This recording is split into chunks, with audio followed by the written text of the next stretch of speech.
ఇక ఎప్పటికనే budget బాగలేదని ప్రతిపక్షాలంటే super ఉందని అధికార పార్టీ వాళ్ళకి వచ్చిండ్రు.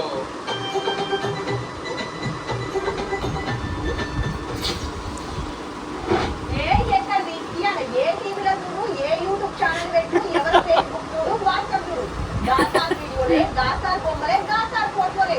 ఇక గులాబీ పాటల సంబురం అయితే చిన్నగా లేదబ్బా. పార్టీ పవర్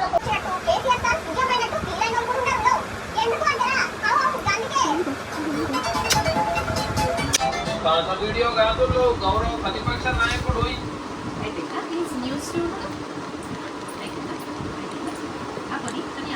కూడా చూడాలి.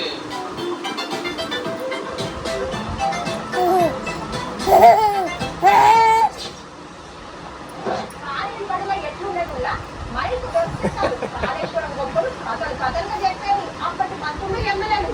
కార్పు టక్కరై డారెంట్ల బాధ్యత బయటపడుతుండే వరకు కిక్కు మనలే ఒక్కరుగా. అప్పట్లో బస్సులు కట్టుకొని కాళేశ్వరం కూలిపోయిన వాళ్ళు కాము శైలి ఒక్కపారే. ఇక ఇన్నోటలకు వేడిగడ్డ బాట పట్టిండ్రు బీఆర్ఎస్ ఎమ్మెల్యేలు. మరి వెళ్ళిపోయిండ్రు, ఏం చేసిండ్రో అనుకోలే కదా. చెలో కాళేశ్వరం టూర్లున్నారు కాలంలో. అసెంబ్లీ బడ్జెట్ ఉడవగానే అందరు షామిలిపేటలో కలుసుకొని కరీంనగర్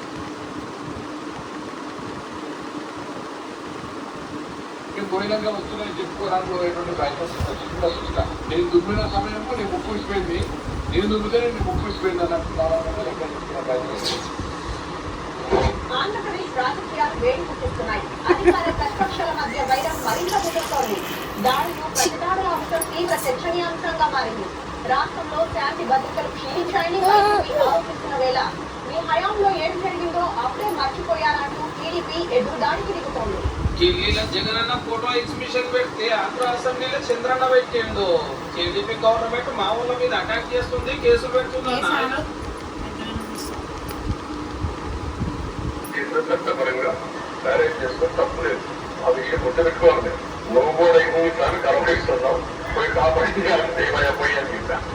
అలాంటి ముఖ్యమంత్రిని గోల్కొండ కోణాలు, నిన్న లష్కర్ కోణాలు, ఈ ఐతారం లాల్ దర్వాజ కోణాలు, పట్నంలో జాతర జాతర కొన్ని గల్లీ